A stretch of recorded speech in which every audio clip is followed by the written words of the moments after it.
माझ्या नातीचा आहार आलेला होता. 18 महिन्याची आहे, शिरीषा सुजय जाधव.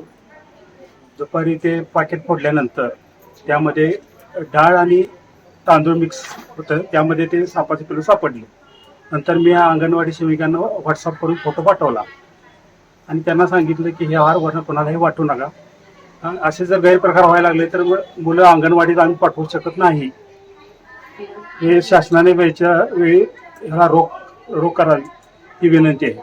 अंगणवाडी सेविका आहे, शिवाय मी युनियनची माजी राज्य उपाध्यक्ष आहे.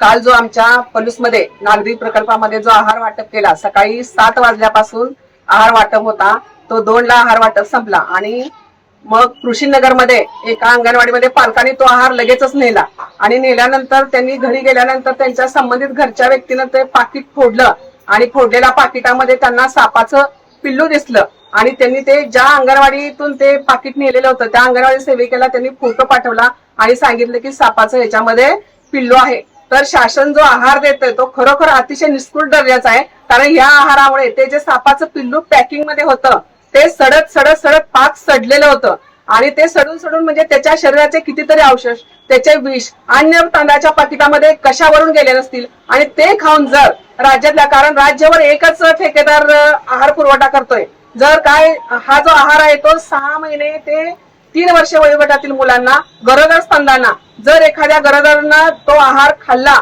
आणि त्याच्यातून तिला जर विषबाधा झाली, एखाद्या स्तंदेनं जर खाल्ला तिला विषबाधा झाली, कारण नवजात बाळाची आई सुद्धा हा आहार खाऊ शकते, त्यामुळे तिच्या बाळावर परिणाम होऊ शकतो. गरोदर महिलेने जर खाल्ला तर तिच्या पोटातल्या बाळावरही परिणाम होऊ शकतो.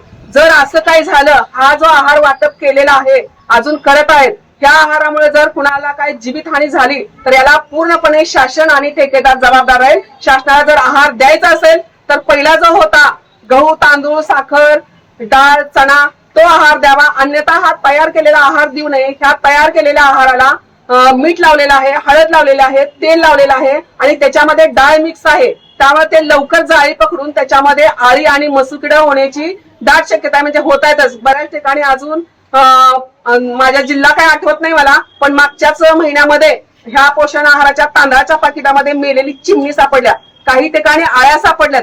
तर असला आहार शासनाला देऊ नये, द्यायचा असेल तर चांगला द्यावा, अन्य कारण लोकांच्या जीविताशी खेळू नये. आता जो आहार आमच्या पोलीसमध्ये काल सगळा वाटप झालेला आहे तो आहार आम्ही फक्त कृषीनगर मधल्या 6 पालकांनी नेलेला आहे, त्यापैकी एका पालकांची तक्रार आल्या, उरलेल्या 5 पालकांना आम्ही आहार तो न वापरायला सांगितलेला आहे. आणि आता जो आहे आहार काल वाटप झालेला तो आम्ही कुणीही पलूस नागरी प्रकल्प या आहाराचं वाटप करणार नाही, याची शासनाने नोंद घ्यावी आणि चांगल्या प्रतीचा आम्हाला आहार द्यावा, असं मला या ठिकाणी मला शासनाला सांगायचंय.